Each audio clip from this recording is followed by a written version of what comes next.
Artificial intelligence के फायदों के बीच इससे नौकरियों को होने वाले नुकसान को लेकर लगातार आशंका जताई गई है।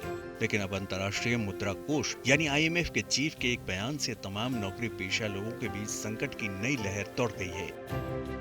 आईएमएफ की मुखिया क्रिस्टालिना जॉर्जिवा ने कहा है कि दुनिया भर में करीब 40% नौकरियां एआई से प्रभावित होंगी। उभरती अर्थव्यवस्थाओं और दूसरे कम आय वाले देशों के मुकाबले विकसित अर्थव्यवस्थाओं को इसके ज्यादा जोखिम का सामना करना होगा।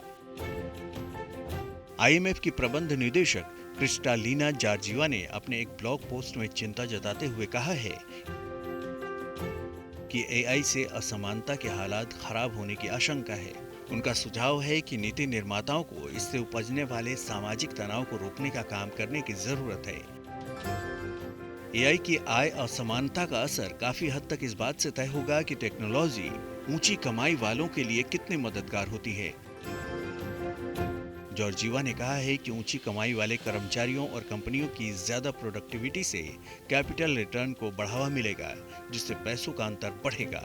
उन्होंने कहा कि देशों को कमजोर कर्मचारियों की सामाजिक सुरक्षा का ध्यान रखना होगा और उनके लिए रीट्रेनिंग का प्रोग्राम चलाना होगा।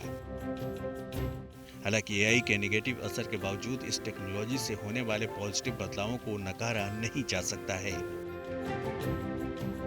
नई टेक्नोलॉजी प्रोडक्टिविटी बढ़ाने को लेकर कंपनियों की पसंद बन रही है। इस टेक्नोलॉजी से वैश्विक विकास को बढ़ावा मिल रहा है। जॉर्जिवा ने कहा है कि हमें फिलहाल कम इनकम वाले देशों को तेजी से आगे बढ़ने में मदद करने पर फोकस करना चाहिए, जिससे वो एआई का फायदा उठा सकें। आईएमएफ की एनालिसिस के मुताबिक एआई कुछ नौकरियों की जगह पूरी तरह से ले लेगा, लेकिन ज्यादा संभावना इस बात की है कि ये मानवीय कामों का पूरक होगा। जो विकसित देश हैं, वहाँ 40% के ग्लोबल औसत के मुकाबले इससे 60% तक नौकरियां प्रभावित हो सकती हैं। स्विट्जरलैंड के दावोस में वर्ल्ड इकोनॉमिक फोरम में ग्लोबल बिजनेस और पॉलिटिकल लीडर्स की बैठक में भी एआई पर चर्चा होगी। दरअसल कंपनियां इस उभरती हुई टेक्नोलॉजी पर पैसे बरसा रही हैं, जिससे कभी कभी कर्मचारियों को अपने भविष्य को लेकर चिंता पैदा हो जाती है।